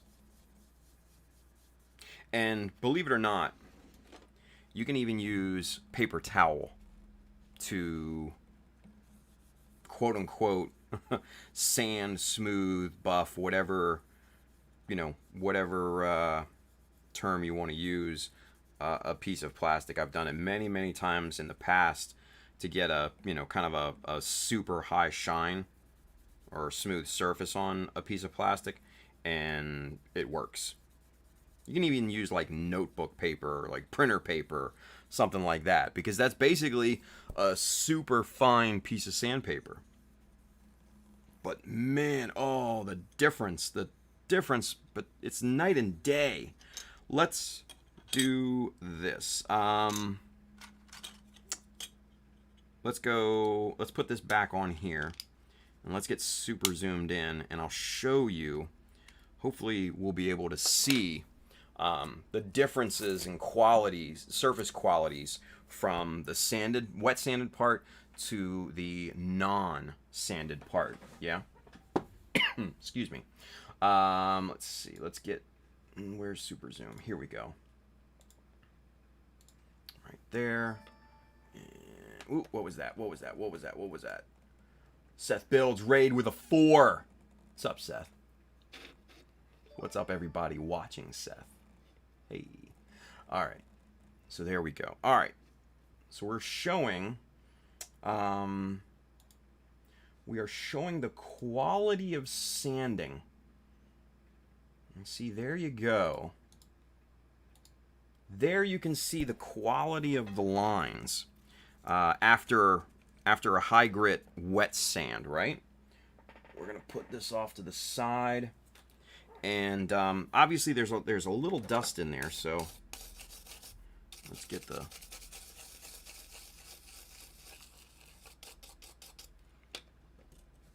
And there, those lines are cleaned out, and you can see how crisp those lines are now, right? They're just super, super crisp.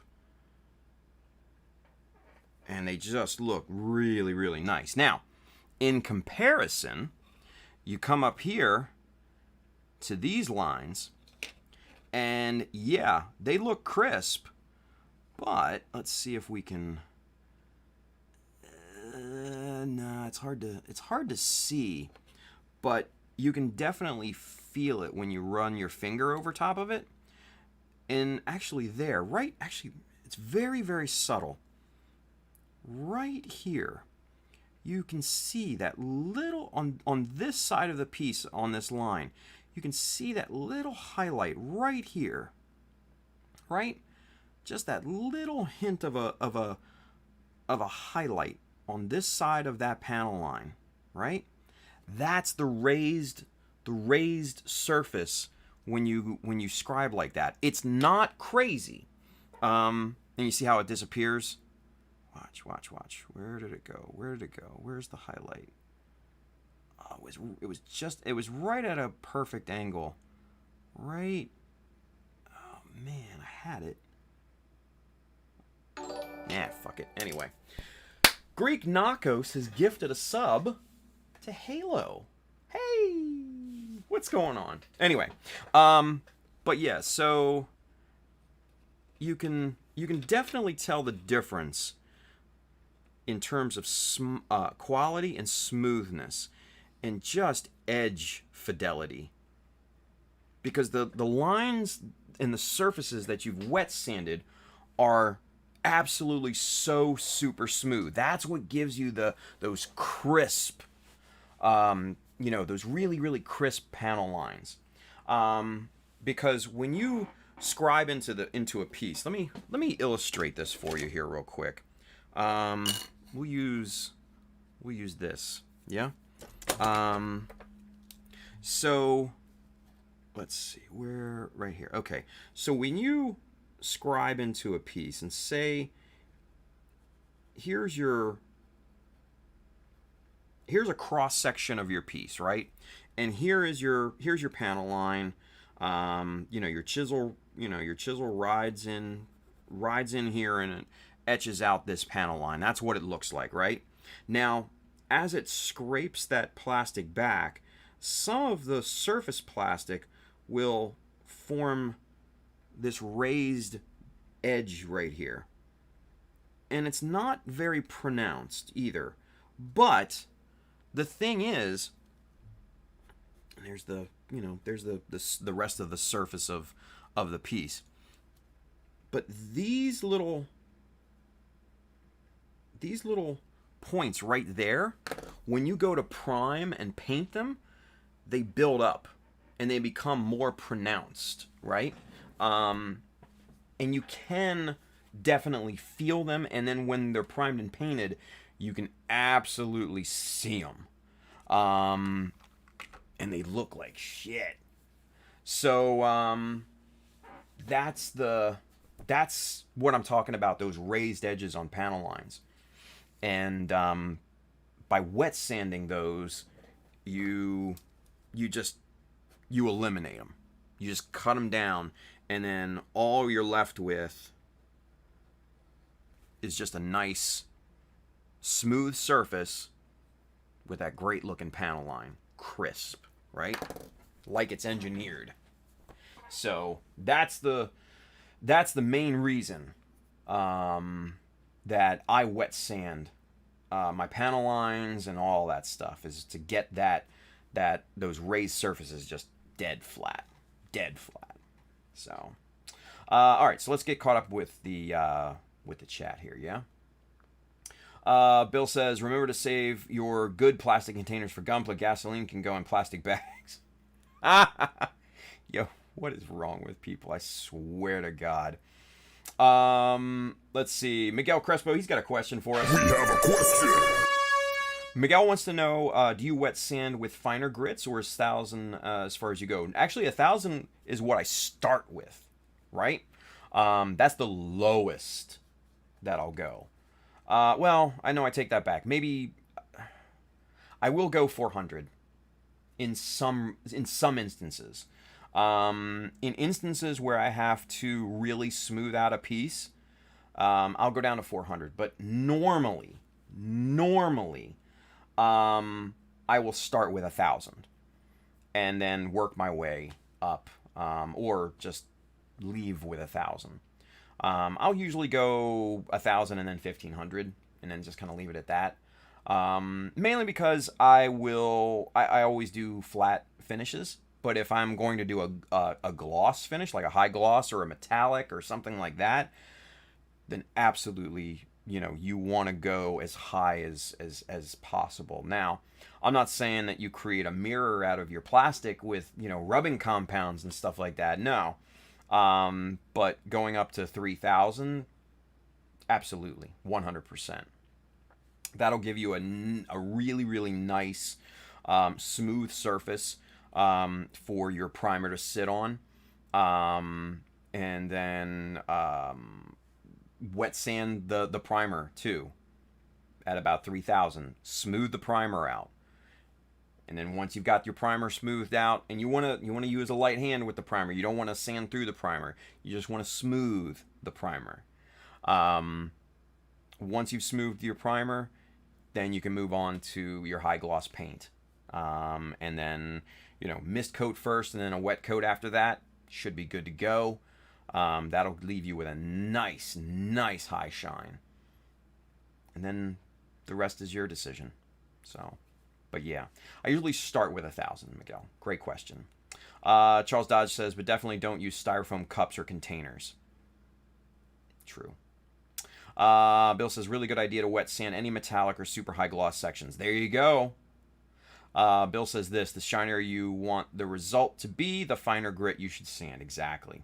Bill says, Mikel Crespo, depends on the part. I have gone much higher on some parts. Yeah. Kenneth says, wet sanding on resin saves your lungs too. No resin dust. Bingo. Miguel says, right on. Bill, anything you want to go clear, you may need to go beyond wet sanding and use polishing compounds. Definitely. Canopies, windshields are great examples. 100%. Also, too, polishing compounds are also great for your clear coat. Your final clear. If you want a stupid high gloss to it, polish that gloss with some polishing compounds. Tamiya in particular makes a pretty good polishing compound. But there are others out there. You can use automotive polishing compounds. Check the materials within that though. But I have seen people use those types of polishing compounds. And I think we've all seen the viral videos of a guy, taking like a quarter and, putting the high polish compounds on those, 100,000 grit or something crazy like that, and polishing it to a mirror. So I mean, you could look into those as well if you really wanted to. But yeah, I mean, you should be able to work with what's in the hobby to get a really nice gloss finish. Let's see. Charles Dodge says, well, there's another extreme level. You can take the wet sanding underwater. I know folks who make their own paint pigments, and for some materials, it's the only safe way to grind the materials down. Interesting. Fiery. Hey, what's going on, dude? He says, hey, been a long time since I caught one of these. Damn right, dude. Hashtag Mech Army. Yeah. He says, ooh, I love me some ultrafine sanding. There you go. Bill says, should be able to clearly see the difference on scribe lines. Yeah, you definitely can. They make it beautiful, right? Look how beautiful that is. That is beautiful. That's my grandmother would say. That's beautiful. Let's see. Greek Knockus Charles over there on Twitch says, welcome Raiders. Hey. Seth Bills, what up, my dude? Halo says, this quell is looking amazing. Seth says, crispy. Fiery says, ooh, that's subtle, right? Halo says, thank you. Charles says, no problem. Bill over here on YouTube, he says, top right corner where the black and blue parts meet, you can see it better. Can you? Ooh, yeah, you can. Look at that. Yeah. Oh, yeah, look at that. Okay, so that's very interesting. So, especially right here on the top side of this big line, you can see that highlight, right? Just that very faint light line right above that. That is a perfect example of that raised edge, right? And that's what we're trying to eliminate when we wet sand. So that's a great call there, Bill. Great call. Let's see. Fiery says, yeah, I caught it. That deformation. Michael Dawson says, wet sand after the fact? Interesting. Oh, yeah, dude. Yeah, wet sand after scribing because, like I said, it takes down all that stuff. And then you might have been talking about after clear coat, but yeah, you can definitely, after priming, yes, because you want a nice smooth prime base. And Bill says you can wet sand after painting. Like spray silver, then wet sand in a single direction will give you that brush silver effect. Yeah, exactly. Exactly. Excuse me. Fiery says lowest I'll go is like 600, but yeah, 1,000 plus. I like my pieces shiny.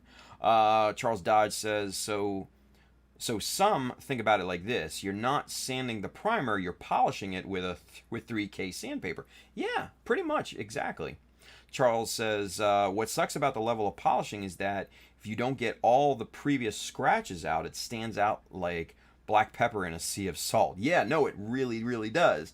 So that's why you need to get the basics down first, and you need to eliminate as much surface crud as you possibly can. So that's why we do steps like this. Yeah. Anywho. All right, kiddos. We're gonna call it. Excuse me. Hopefully, I can get this thing sanded and into primer by Wednesday's stream. I don't know because I got a lot of shit I gotta do around here. I just went out and bought some flooring to replace some of the flooring here in the house before we sell it, and just general tidying up and packing stuff and moving it out to the garage just so we can show this place. So that's all got to happen relatively soon because we got to have this place up on market by June 1. So not a lot of time. So yeah, so I'm not making any promises that I'm going to have this into primer by Wednesday, but give it the old college try. Yeah? So we'll see. We'll see. If anything, we'll come back, maybe do some more wet sanding or something like that. And hell, who knows? Maybe we can just have like a Q&A. We'll figure something out. Don't worry about it. But then on Friday, we have Mechanism. Yay! So we're going to have some fun on there. And yeah. So, anywho, Fiery says, is it just me or a lot of us Gunpla builders often DIYers? Yeah, no, definitely we are. Because, we're comfortable with getting our hands dirty. We're comfortable with making stuff, We're comfortable with all of that. So, yeah, a lot of us are do DIY. A lot of us, dabble in like woodworking and stuff like that. So, yeah. And shit, I do all of the above. So, yeah. Yeah. Anyway, Kenneth says, how long you'll completely be moving to the new place? I don't know, Kenneth. Honestly, we haven't even started to look at new places yet. With the housing market, it's going to be tough because things are going so quick, right? My best guess is that we need to get this place on market first, get it sold, and then I'll have a contingency in the sale, so that I can live here for a month or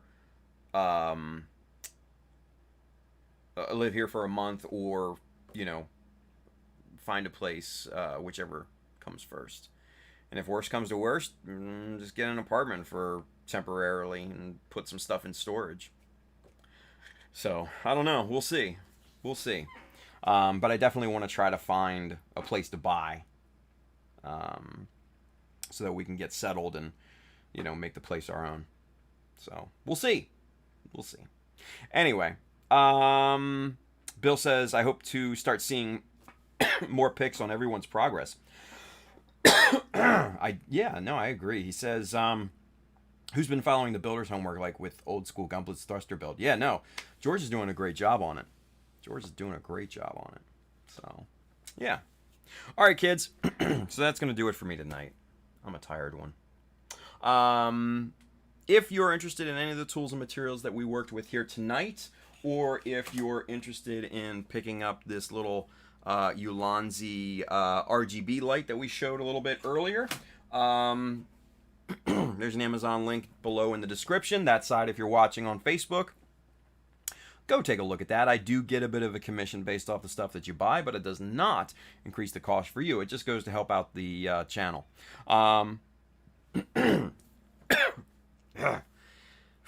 With moving and everything, the dust is kicking up and it's killing me. Anyway, a lot of cool stuff in there. Like I said, tools and materials. We've got books for inspiration, and we've got gear for photography and streaming if you're into that. So go check all that out. Yeah, you never know what you're going to find. Let's see, what else? Hey, if you want to check out one of these Lido Wolf shirts, the God of Death, with the GM Sniper 2 designation on the side there, go check out www.shadowmecha.com. Hit the store button up at the top. You will find this shirt and many more. This is from the Ace Pilot series. You'll also find the Mecha Decal Insignia series on there, as well as a bunch of other shirts, hats, prints of my work, and all that good stuff. So go load up on that. And if you really want to show your support for what we do here, man, go hit up the Chada Mecha Patreon. A lot of good things going on over there. So if you have the means to do so and the inclination, by all means, it would mean a lot. It would definitely help support what we do. And then lastly, if you are interested in kits, tools, paints, accessories, Mecha Decals, sheets 1, 2, and 3, those are all in stock and shipping now right down here at our good friends USA Gundam Store. Adam and the fine crew down there will definitely have what you need. So with that being said, you guys have a wonderful Tuesday. I will see you here Wednesday, and then we're going to be back here on Mechanism on Friday. So yeah, so have a great one. Be safe out there, but most importantly, build something cool. All right, see you guys.